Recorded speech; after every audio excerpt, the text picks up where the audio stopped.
let's get this out of the way and just say Dolphins are trash. For the last 3 or 4 years, ever since Mike McDaniels took over, and it looks like the Dolphins are all flash, but it looks like they cannot be consistent in offense nor defense with Mike McDaniels. Look, they never had a defense in the first place, and it really showing some big cracks in the last year and 2 games. It's only been 2 games in the 2025 NFL season, and 0-2, and Tyreek Hill is having meltdowns.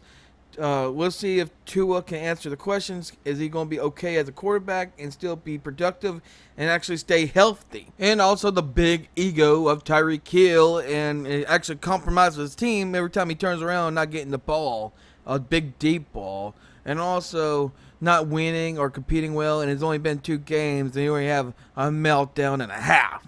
And let's just be honest, it's hard as a team to concentrate and be productive when every time he shouts out he wants to be traded, or he does little, gestures of like, I'm done, like whatever. That will mess up a team productivity, and Mike McDaniels is basically getting his game plans from playing Madden. I mean, that's what it is. I mean, and yeah, he has a good roster built, but it's actually poorly because headbutting and Mike McDaniels' uncertainty and questionable being a coach at all.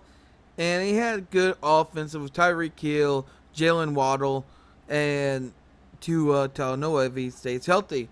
That's big 3 weapons. Well, they could score a lot of points, but there's a couple games where it has tension that he cannot score a lot of points, and the defense can't really help nobody, and they'll let go like 30, 40 points a game multiple times throughout the season.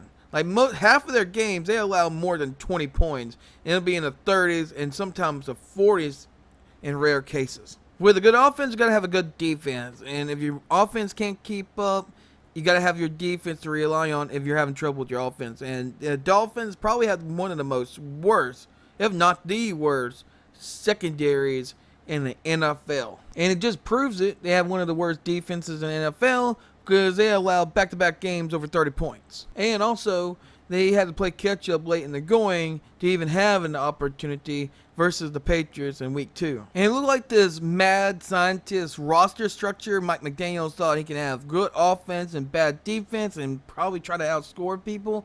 It is failing, and I mean miserably. It coaches like he's about to get fired, and I'll be surprised if he makes it past October. I can literally see this team being 1-9 or 2-8 by the time they get to their bye week.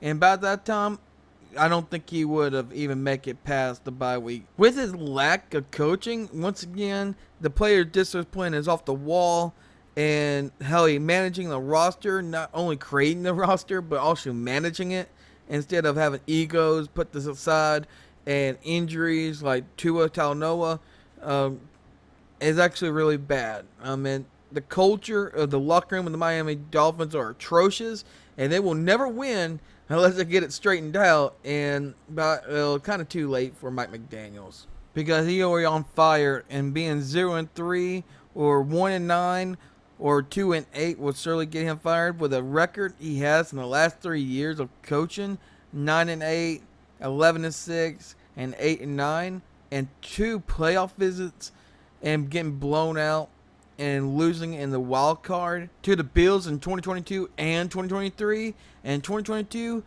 the score might look close, but actually the Bills had them over 2 touchdowns until a late touchdown for the Dolphins. And getting blown out in the wild card as well. So his record in the regular season and in the playoffs is very underwhelming. But who knows? Things can change in week 3 and still have a long season to go.